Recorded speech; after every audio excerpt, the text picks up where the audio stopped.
பார்வதி அப்படின்னு சொல்லும்போது ஒரு விஷயம் நடுவுல நடந்தது. பிரஜன் மேல போயிட்டு இப்படி கை வச்சுட்டாங்க அப்படிங்கிறது அது ஒரு ஒரு மாதிரியா அவங்கள பேசுனாங்க. சோ அது எல்லாராலையும் நல்ல முறையில எடுத்துக்க முடியல. அந்த பொண்ணுனாலே அதை ஏத்துக்க முடியல. வீட்டுல பாக்குற என் அம்மா எவ்வளவு கஷ்டப்படுவா அப்படின்னு சொல்லிட்டு என்ன பத்தி என் வீட்டுல இருக்கவங்களுக்கு தெரியும். எல்லாரும் என்னை ஜட்ஜ் பண்ணணும் அவசியம் கிடையாது. எனக்கு தெரிஞ்சவங்களுக்கு நான் எப்படின்னு தெரியும் அப்படிங்கிற ஒரு நெத்தியில அடிச்ச மாதிரி ஒரு பதில் சொன்னாங்க. அது உண்மைதான். அவங்களுக்கு மட்டும் கிடையாது, எல்லா பெண்களுக்கும். பாக்குறவங்க எல்லாரும் நம்மளுக்கு கிரீடம் தூக்கி தலையில வைக்கணும் அவசியம் கிடையாது அப்படின்னு நான் நினைக்கிறேன். உங்களது கருத்து? உண்மை அதுதான். ஏன்னா இப்ப உலகத்துக்கு நீங்க வந்து நான் நல்லவன் ப்ரூவ் பண்ண வேண்டிய அவசியம் கிடையாது. உங்க செயல் உங்களை காட்டும். உங்க செயல் எப்படி இருக்கோ அதுதான் உங்களை வெளிப்படையா வெளி உலகத்துக்கு காட்டுமே தவிர்த்து நான் நல்ல புருஷன், நான் நல்ல அப்பா, நான் நல்ல ஒரு சன் அப்படின்னு சொல்லிக்கிறதுனால நீ நல்லவர் கிடையாது. நான் சொல்றேன். அப்படி சொல்லிக்கிறதுனால நீங்க நல்லவர் கிடையாதுன்னு நான் சொல்றேன்.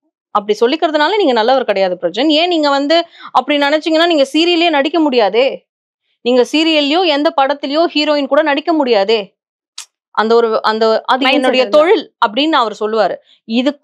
இதுவும் உங்க தொழில் தான். இந்த ஷோக்கும் நீங்க உங்களுக்கு காசு கொடுத்துதான் நீங்க உள்ள வந்திருக்கீங்க. நீங்க உங்க ஃபேம்காக தான் இதெல்லாம் பண்றீங்க. ஒரே டார்கெட் தாங்க. ஒண்ணுதான் நான் சொல்லட்டுமா, அவருக்கு பார்வதியை பிடிக்காது.